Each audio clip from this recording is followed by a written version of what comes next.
నమస్తే, welcome to Leo news. తాజాగా TDP ఎమ్మెల్యేల పనితీరుపై నారా లోకేష్ గారు అసంతృప్తి వ్యక్తం చేసిన విషయం మనందరికీ తెలిసిందే. అయితే దీనికి సంబంధించి ఈరోజు ఆయన సమన్వయకర్తలతో భేటీ అయ్యారు.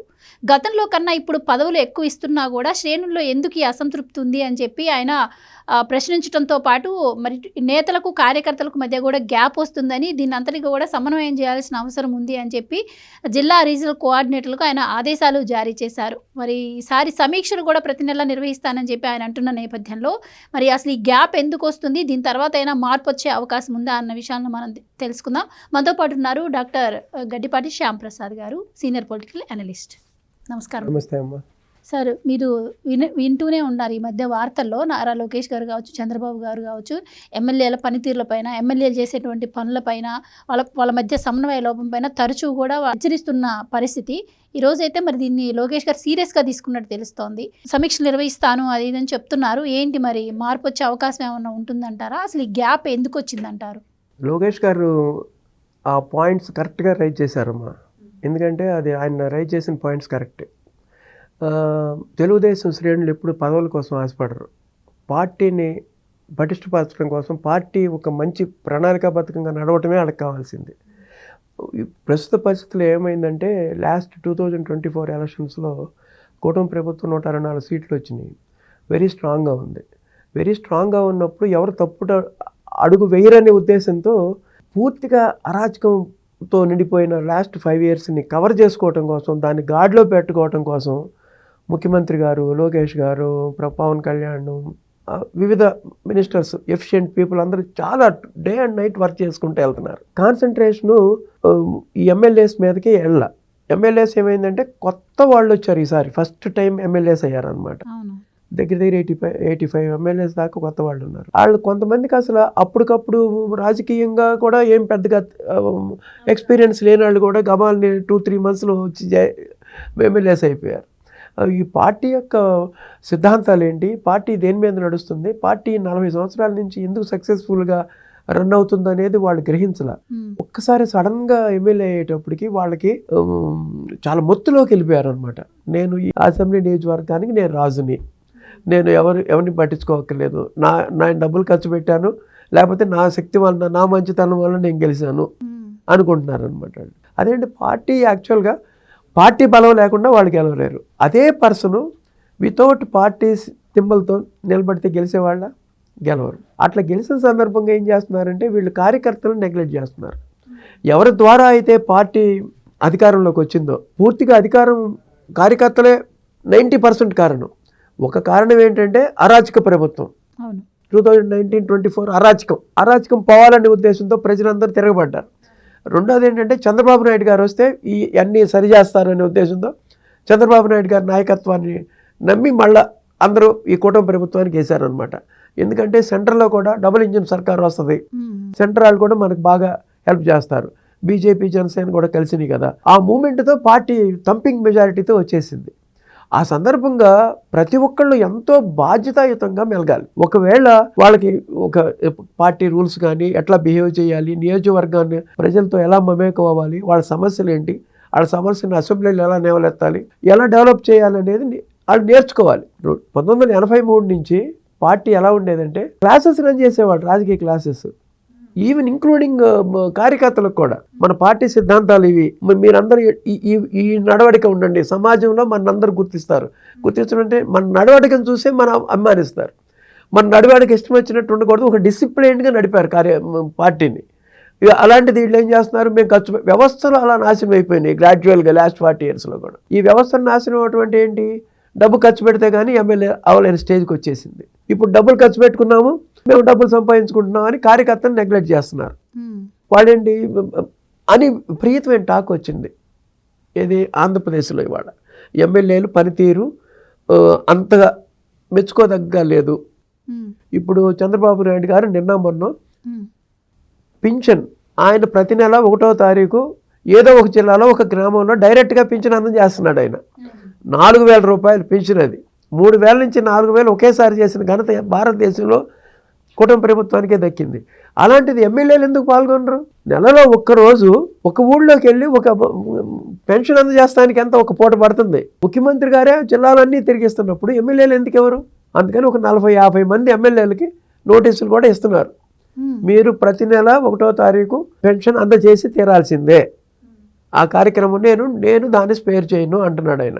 అట్లా ఎమ్మెల్యేలని ఒక చట్టంలో పెట్టి ఒక డిసిప్లిన్గా నడవకపోతే, ఇప్పుడు లాస్ట్ 1.5 year నుంచి ఆయన ఎన్నోసార్లు చెప్పాడు, ఎవరు క్రమశిక్షణ తప్పినా నేను ఊరుకోను, కఠిన చర్యలు ఉంటాయి అంటున్నాడు అనమాట.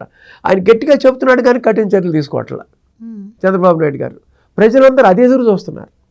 ఈ మధ్య ఒక ఎమ్మెల్యే, మరి పేరు అనవసరంగా చెప్పడం అందరికీ తెలిసిన విషయమే, నా ఎమ్మెల్యే సీటు కోసం 5 కోట్లు ఎంపీ గారికి ఆఫర్ ఇచ్చాను అన్నాడు. అది పబ్లిక్గా, అది క్రమశిక్షణ రాహిత్యం. ఒకవేళ అటువంటి సమస్యలు ఏమన్నా ఉంటే పార్టీకి చెప్పుకోవాలి, ముఖ్యమంత్రి గారికి చెప్పుకోవాలి, లేకపోతే పార్టీ జనరల్ సెక్రటరీకి చెప్పుకోవాలి. వీళ్ళందరూ కొత్త, పార్టీ గురించి తెలియదు, పబ్లిక్లో ఏది పడితే అది మాట్లాడకూడదు. పార్టీకి చాలా ఇష్యూస్ ఉంటాయి. This a very big party, constructive party. అలాంటి పార్టీలో చాలా ఉన్నాయి అన్నమాట కమిటీస్. ఆ కమిటీస్ ద్వారా ఇది నా ప్రాబ్లమ్స్ ఇవి, నేను ఇలా చేశాను, ఇలా జరుగుతుంది నియోజకవర్గంలోని కమిటీస్కి ప్రజెంట్ చేయాలి. ఇప్పుడు ఆ ఎమ్మెల్యే 3 సార్లు 4 సార్లు క్రమశిక్షణ రాహిత్యంతో 3 సార్లు ఫేస్ అయ్యాడు కమిటీ ముందు. మరి అలాంటి ఎమ్మెల్యేని ఇప్పుడు వరకు ఎందుకు స్పేర్ చేస్తున్నారో అర్థం కావట్లేదు అనమాట. ఇప్పుడు వాళ్ళ మీద కఠిన చర్యలు తీసుకోవాలి, అప్పుడే మిగతా ఎమ్మెల్యేలు కూడా ఒక లైన్లో ఉంటారు. నిన్న అంటే క్యాబినెట్ మీటింగ్లో కూడాను పవన్ కళ్యాణ్ గారు చెప్పడం జరిగింది, చాలామంది ఎమ్మెల్యేలు ప్రజా సమస్యలను పట్టించుకోవట్లేదు, ప్రజల మధ్య ఏమన్నా డబ్బుల పరంగా ఇష్యూస్ ఉన్నా వీళ్ళు తలదూరుస్తున్నారు అని చెప్పి. సో ఈ నేపథ్యంలో చంద్రబాబు గారు కూడా దీనిపైన ఆలోచించి సీరియస్ యాక్షన్ తీసుకోవాలన్నారు. అందులో భాగంగానే ఇప్పుడు లోకేష్ గారు ఈ విధంగా యాక్షన్ తీసుకున్నారనుకోవచ్చా? అవును, వీళ్ళు ఎట్టి పరిస్థితుల్లోనూ ఒక ఇది తీసుకొస్తారు. ఇప్పుడు ఒక రూల్స్ ఫ్రేమ్ తీసుకొచ్చేసి ఒక 1 or 2 monthsలో దాన్ని ఒక లైన్లో పెట్టే అవకాశాలు ఉన్నాయన్నమాట. అంటే మీరు అంటున్నారు కొత్తగా వచ్చినటువంటి ఎమ్మెల్యేల వల్లే ఈ సమస్యలు అని ఉద్దేశమా? మీ ఉద్దేశం అంటే కొత్తగా వచ్చిన ఎమ్మెల్యేల వల్లనే అంటారా?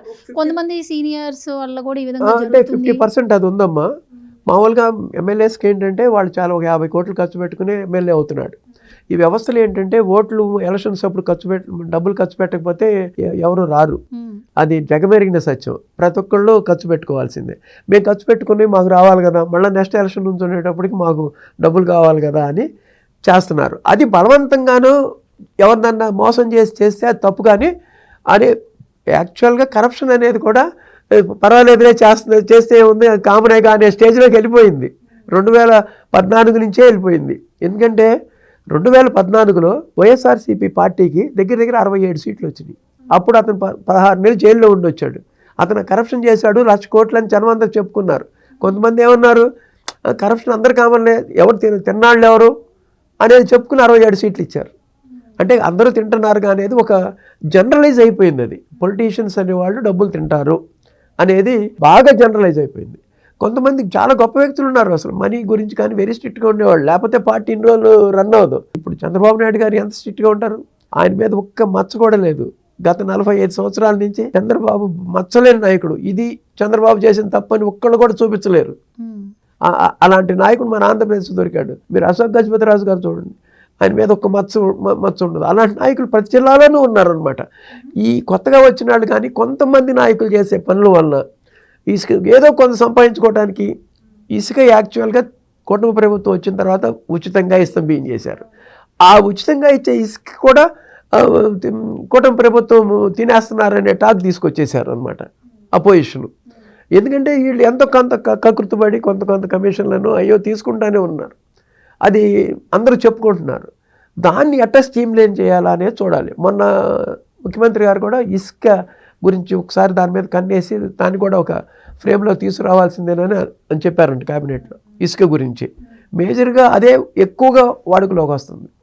అది కాకుండా ఇప్పుడు పవన్ కళ్యాణ్ గారు క్యాబినెట్లో చెప్పినట్టుగా నేను కూడా ఒక ఎమ్మెల్యేకి చెప్పాను, అయినా సరే మాట వింటలేదు అన్నట్టుగా చెప్పాడు ఆయన. మరి దానికి ఎంత కఠిన చర్య, ఏ పార్టీ వాళ్ళైనా సరే, కూటమిలో ఏ పార్టీ వాళ్ళ మీద అయినా చర్య తీసుకోమని చెప్పాడు ఆయన. జనసేన వాళ్ళని కూడా ముఖ్యమంత్రి can take strict action on them if they are violating the discipline కనుక లేకపోతే, ఇప్పుడు కనుక చంద్రబాబు నాయుడు గారు 1.5 year నుంచి ఆయన ఎంత కష్టపడుతున్నారో చూసారమ్మా మీరు. ఎంత కష్టపడితే ఈ స్టేట్ ఇంత గాడిలోకి వచ్చి ఉంటుంది. ఆయన చెప్పిన సూపర్ 6 కార్యక్రమాలు మొత్తం ఫుల్ఫిల్ చేస్తా ఒకేపు డెవలప్మెంట్కి ఎంత కష్టపడాలి? ఏమీ లేని రాష్ట్రంలో ఆ ఇన్ఫ్రాస్ట్రక్చర్ లేదు, ఎయిర్పోర్ట్లు సరిగ్గా లేవు. అలాంటి రాష్ట్రంలో 10 లక్షల కోట్లు 1.5 yearలో MOU చేసుకున్నారంటే అది సామాన్యమైన విషయం కాదు.